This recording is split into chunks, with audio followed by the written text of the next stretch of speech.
Bismillah ar-Rahman ar-Rahim, chères téléspectatrices, chers téléspectateurs, assalamu alaikum, que la paix soit sur vous. La tradition prophétique relate qu'un jour, pendant que le prophète sallallahu alayhi wa sallam se trouvait avec ses compagnons, il leur adressa la recommandation suivante. Ibtaghu rif'ata indallah. Essayez d'atteindre ou chercher la haute station, le haut rang auprès du Seigneur très haut. Comment le faire? Tahlim amman jahala alayk. Se montrer indulgent envers celui qui a été irrespectueux envers toi. Tu'ti man mana'ak. Et tu donnes à celui qui t'a privé. Dans le même sens, il se trouve un autre hadith dans lequel le prophète sallallahu alayhi wa sallam a dit A'ti man mana'ak. Donne à celui qui t'a privé. Sil man qata'ak. Rends visite à celui qui ne le fait plus, qui ne cherche plus après toi. Wa'fu amman dalamak. Et sois indulgent, pardonne à celui qui s'est montré injuste envers toi. On sait que les enseignements du Coran et de la Sunna également autorisent à rendre, comme on dit, coup pour coup, à rendre le mal par le mal. Kutiba alaykum al-qisasu fil qatla. Il vous a été prescrit. La loi du talion vous a été prescrite.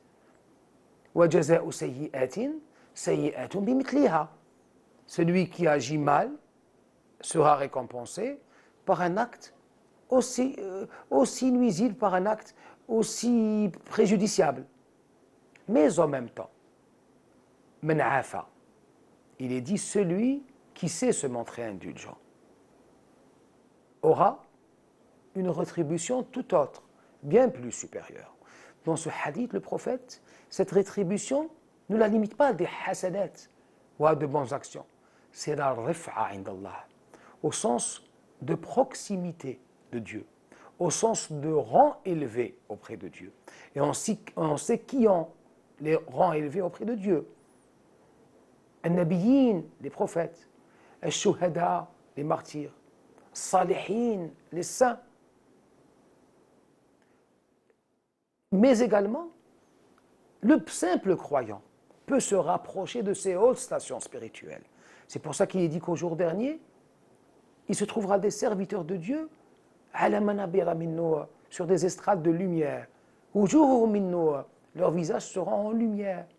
Bien qu'ils n'étaient, le prophète sallallahu alayhi wa sallam nous dit, laysu bil anbiya, lakin yaghbituhum al anbiya. Ce ne sont pas des prophètes, mais ils sont tellement rapprochés de Dieu, tellement ils occupent une station élevée, que les prophètes eux-mêmes, cette station est désirée par eux.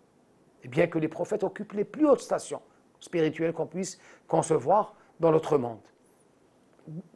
Pour atteindre cette station, le prophète sallallahu alayhi wa sallam nous donne deux recommandations simples, mais porteuses d'une infinité de sens. La première est de pardonner les offenses. C'est vrai que ça semble facile à première vue, mais ce n'est pas facile.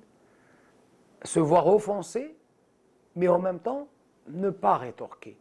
C'est pour ça que le Coran dit « Wa idha khatabahumul jahiluna qalu salama » lorsque ceux qui ne savent pas, lorsque les ignorants s'adressent à eux, c'est-à-dire ces saints, ces ibadullah salihin, ces bons serviteurs de Dieu, ils ne rentrent pas en conflit.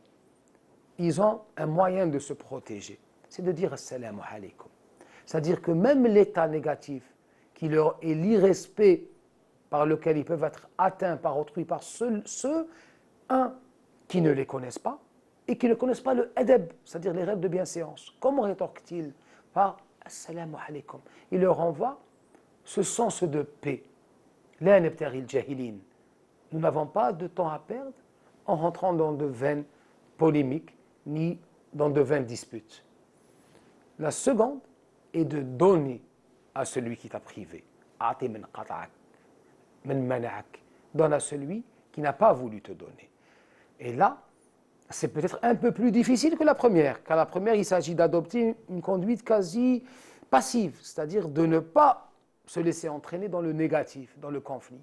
La deuxième, c'est d'aller encore au-devant, la personne qui se sera montrée injuste envers nous, c'est au contraire de lui rendre la monnaie de sa pièce, mais en positif, mais en bien.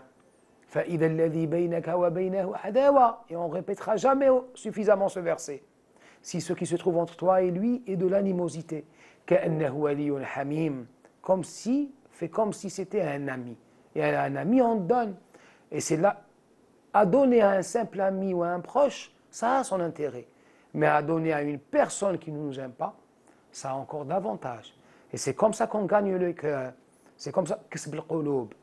Et c'est le propre du croyant. Le croyant, le véritable croyant, est celui qui a cette capacité. Faire de ses amis des amis qui nous aiment plus ou moins, c'est pas très difficile. Mais de faire de ses amis, de ses ennemis, des amis, ça c'est tout autre chose. Il faut avoir une certaine baraka.